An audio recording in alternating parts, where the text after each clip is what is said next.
Hey everyone, get ready, Mhm. because today we are doing a deep dive into You Are a Badass by Jen Sincero.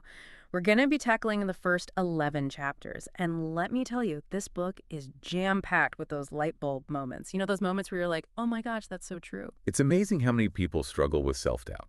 They feel stuck, Yeah. but they don't realize it often comes down to beliefs they've been carrying around with them for years, sometimes since childhood even. And this book, it really gives you the tools to unpack all of that. And she does it in such a fun and relatable way. Like, instead of feeling like you're being lectured to, it feels like you're just having a conversation with a friend. You know, that friend who always knows how to give the best pep talks. Right off the bat, she dives into this idea of the subconscious mind and how much influence it really has on our lives. And she tells this hilarious story about a bowling alley. Oh, that bowling alley anecdote. It's so relatable. I know, Have right? you ever, like, totally choked under pressure? It's the perfect example of how our subconscious beliefs, they can sabotage even our best intentions. Like we might consciously want to succeed, but if deep down we believe we're not good enough, well, those pins, they're going flying everywhere. Y-U-T, the gutter. It's like our subconscious is secretly driving the car, and we're just along for the ride wondering why we keep ending up in the same ditch. So how do we even start to identify these hidden beliefs, the ones that might be holding us back without us even realizing it? That's where things get really interesting. Sincero, she encourages us to take a closer look at our patterns, especially in areas like money, relationships, even our body image. Okay. Have you ever noticed any recurring themes in your challenges? Oh, yeah. Because those themes, they can often point back to a limiting belief, like it's lurking beneath the surface. That makes a lot of sense. But then Sincero takes us down this whole woo-woo path, talking about source energy and the power of our thoughts. And I'll admit, at first I was a little like, okay. I hear you. But Sincero, she has this amazing way of making those concepts feel grounded Yeah. and practical, too. Remember the story she tells about line dancing at that cowboy bar? Oh, yeah. She was hesitant at first, but then she fully embraced the experience. And it's like that with the spiritual side of personal growth. It might feel a little strange at first, but it can lead to incredible breakthroughs. And she's not saying you have to become a guru or anything. It's more about understanding that we're all connected to this bigger energy Yes. and that our thoughts and feelings, they actually have a real impact on our experiences. Exactly. And it's not about just sitting around waiting for miracles to happen. Sincero is all about taking action. It's a two-way street. You have to believe in the possibility and be willing to put in the work. It's like she's saying the universe loves a go-getter. Hmm. And speaking of getting things done, she also talks about the importance of being present, of living in the now, which reminds me of that relatable struggle she describes, you know, trying to hold pigeon pose in yoga. Oh, yes, that constant mental chatter, the frustration of not getting it right. It's such a good metaphor for how our minds work in everyday life. We're Yes. so caught up in the past or worried about the future that we totally miss out on the beauty and the fullness of the present moment. I am so guilty of that. My mind is like a web browser with 20 tabs open at all times. So how do we actually quiet the noise? How do we tap into that present moment awareness? Well, Sincero doesn't just tell us what to do, she gives us tools. Yeah. She introduces this concept she calls the big snooze, The big snooze. that inner voice of self-doubt that keeps us playing small. Oh, the big snooze. It's Yeah. called the big snooze because it literally puts our dreams to sleep. We've all got that inner critic We do. whispering doubts and fears in our ear. Hmm. But it's interesting because she ties that back to those limiting beliefs, the ones we were talking about earlier. It's like those beliefs become the script for our inner saboteur. Exactly. And here's the thing. Sincero argues that growth often involves discomfort. Think about it. Quitting smoking, starting a new workout routine, those initial stages are tough. It's almost like our minds and bodies go through this withdrawal process when we try to change those old patterns. Yeah, that's such a good point. And it's not about judging ourselves for those moments of doubt or resistance, but rather acknowledging that they're just part of the process, right? Exactly. It's like they say, no pain, no gain. And Sincero's, she really drives that point home. With all those inspiring stories in the book, remember the one about the entrepreneur? The one who faced all those setbacks? Oh, yeah. Or that record producer? The one who lost everything in a fire? They could have easily just given up, Right. but they didn't. And instead, Uh-huh. they used those experiences as fuel to rebuild and to come back even stronger. It's so true. And it's like she's giving us permission to screw up, Yeah. fall flat on our faces, and then to just get back up again. But she doesn't just leave us hanging with our struggles. She introduces this whole concept of self-love as a powerful antidote to that self-doubt. And it's not about vanity or arrogance or anything like that. It's about recognizing our inherent worthiness. Hmm. There's this one line in the book that I absolutely love. She says, "You are a masterpiece, even with all your flaws and quirks." Hmm. It's about embracing all parts of ourselves. Hmm. The good, the bad, the messy, everything. It's so true. And I love that she uses that analogy of self-perception being like a zoo Oh, yeah. with all these crazy thoughts and insecurities just running wild. And it made me think, like, how often do we use self-deprecating humor as a defense mechanism? Oh, absolutely. And what would it look like to actually talk to ourselves with kindness and compassion? It's a powerful question. And Sincero, she gives us some really good starting points, like simple things, paying attention to our self-talk, Hmm. challenging those negative thoughts, and even just allowing ourselves to receive compliments. Have you ever noticed how quick we are to deflect a compliment? Oh my gosh, yeah. Like we don't believe we're worthy of the Oh, praise. 100%. I am the queen of, oh, this old thing. Yes, So exactly. we've tackled self-doubt, we've embraced self-love, but then there's this whole other idea of finding our purpose, or as Sincero puts it, our gifts to give. Yes, and I love how she uses that analogy of giving a gift. She says, imagine you're giving someone a gift. Most people, they go for that like safe option, the metaphorical scented candle. Right. But what if you were to really tap into your true potential and give the most amazing, unique gift that only you could offer? I love that. It's like we're all capable of giving these incredible gifts, but fear or self-doubt or even just plain old inertia, it keeps us stuck in scented candle mode. Totally. And Sincero, she makes this really important distinction too. Finding your purpose, it's not always this big aha moment. It's often an evolution, a process of exploration and experimentation. It might involve a few detours, or even a couple of dead ends along the way. Oh, that's reassuring. It is. Because it's like we don't have to have it all figured out right now. We can give ourselves permission to explore, to try new things, and to even change our minds along the way. Exactly. Yeah. Exactly. Embrace that journey because the path, it will reveal itself one step at a time.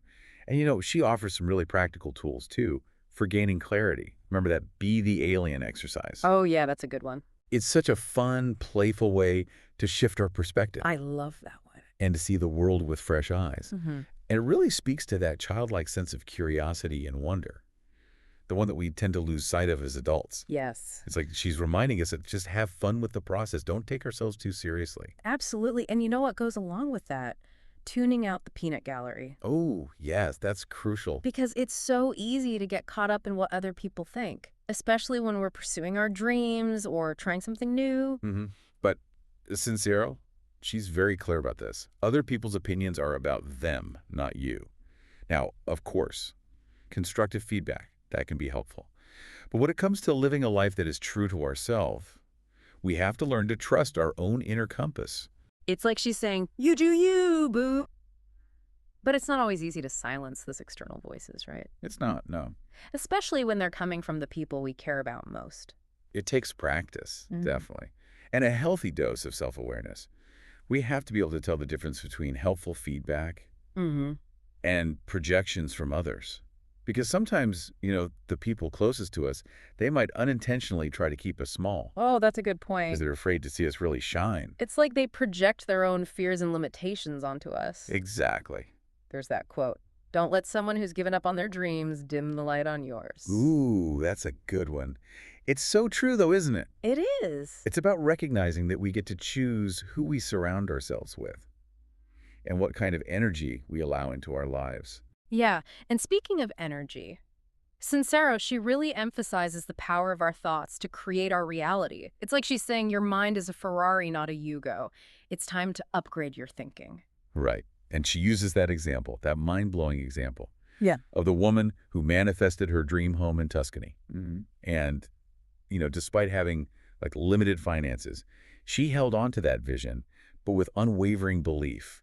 And eventually things just started falling into place. That story gave me chills. It's incredible. It's like she's saying if you can dream it, you can achieve it. Mm, But it's not just about wishing and hoping, right? There's that action piece again. absolutely. Absolutely. Yeah. Sincere is all about taking aligned action. It's about setting clear intentions, believing in the possibility of what we desire, and then actually taking steps, even if they're small, towards making those dreams a reality. Yeah, get off the sidelines and get into the game, right? Exactly. Exactly. But sometimes it's like our minds are working against us. That constant mental chatter, the doubts, the fears, can be so Oh, exhausting. you're preaching to the choir. I get it. But Sincero, she addresses this head on, Mhm. and she introduces this concept of meditation as a really powerful tool for quieting the mind and tapping into that deeper source of energy and clarity. And this is something I've struggled with. I'll admit I have a bit of a love-hate relationship with meditation because my mind, it tends to be like a meditation rodeo. Oh, I love that. Sincero, she totally gets that, though. She She does. even compares it to a hands-on a car contest. Mm. Seemingly simple but deceptively challenging. Yes. But she assures us it's not about emptying our minds completely. It's more about creating space for stillness, for clarity. Okay, good. Because I don't think my brain has an off switch. I hear you. I hear you. And she also doesn't prescribe one specific way to meditate. Exactly. It's about finding what works best for you, whether Mm. that's basic breathing exercises, visualization, using mantras, even making it fun, Hmm. you know, like incorporating things you enjoy, nature walks, listening to music. Right. It's about finding what resonates and then making it a consistent practice. Makes sense. Make it sustainable, something you can actually stick with. Speaking of sticking with it, Sincero, she tells this amazing story about a hiking trip she took in Canyonlands. Oh, yeah. It involves this unexpected encounter with a man that she calls Loincloth Man, Loincloth man. who had been living off the grid for years, wearing, well, you guessed it, a loincloth. Loincloth, wow. And as you can imagine, she was pretty surprised to run into him on the trail. I bet. And while Loincloth Man might seem a bit extreme, to say the least, he really embodies this radical authenticity that Sincero talks about. It's about living in alignment with our truth, even if it means defying, like, societal norms or It's expectations. like a walking, talking reminder Cool. to embrace our own unique brand of weird, Mm-hmm. to stop hiding who we truly are. Exactly. It's not about becoming hermits or wearing loincloths or anything, unless that's, your thing, Right, right. but it's about having the courage to be ourselves, Mm. fully and authentically, even if it makes other people uncomfortable. And that is what it means to be a badass. It is. And that's what Sincere is all about. But what happens when those inevitable obstacles show up? Because life, it throws curveballs, right? Dreams Yeah. get derailed. It's- So how do we stay resilient in the face of those challenges? It's like, that saying, it's not about if you get knocked down, it's about how quickly you get back up. Right. But sometimes that is so much easier said than done. Oh, absolutely. Sinceros, she's really real about the fact that Yeah. growth, it isn't always pretty, Mm-hmm. and it's not always comfortable. She uses that analogy of quitting smoking. Right. You go through withdrawal, physically and mentally, and change, even positive change. Yeah. It can be tough. It can be really tough. It's like we're breaking free from these old habits and beliefs. And that can feel really scary, even if we know deep down it's for the best. Yeah, absolutely. So when we're in the thick of it, how do we actually quiet that voice? That voice that says, see, I told you this wouldn't work. Well, Sincero, she reminds us that we always have a choice. We can either buy into those negative thoughts, or we can choose to focus on our why. The reason we started on this journey in the first place, it's about remembering that bigger vision and using those challenges as fuel to keep moving forward. It's like what doesn't kill you makes you stronger. Exactly, exactly. But let's be real. Sometimes we need a little help to stay motivated. Oh, absolutely, we're human. Sincero, she emphasizes the importance of self-care, surrounding yourself with supportive people, Mm-hmm. and practicing gratitude. Because when we're feeling depleted, it's just so much harder to stay resilient. It's true. Like she says, you can't pour from an empty cup. That is a good one. We got to take care of ourselves so we can show up as those badasses we truly are. So, as we wrap up this deep dive into You Are a Badass, what are some of the key takeaways we can walk away with? I think the biggest takeaway is this. We're all capable of creating a life that we love. It starts with recognizing our worthiness, letting go of those limiting beliefs, and stepping into our full potential. Embracing our inner badass. Yes, Sincera's book, it's like a permission slip to be our most authentic, powerful selves. It is. And, it's not just about personal transformation either. It's also about recognizing that we're all connected. Our energy, our choices, they have this ripple effect on the world around us. So as we step into our own badassery, we inspire others to do the same. Precisely. Yeah. Exactly. It's about raising that collective vibration one badass at a time. I love that. And Sincera gives us so many practical tools to do just that, from meditation to affirmations, setting intentions, taking aligned action. She reminds us that we are co-creators of our reality. We are. And that's pretty awesome. It is. She encourages us to embrace those challenges as opportunities for growth, stay connected to our why, and trust that the universe has our back, It does. even when things get a little messy. Always. So, to sum it all up, "You are a badass" is a call to action, a reminder to live intentionally, embrace our true selves, and create a life that lights us up. A life that lights us up from the inside out. Yes, thank you so much for joining us for this deep dive, everyone. Until next time, remember, you are a badass.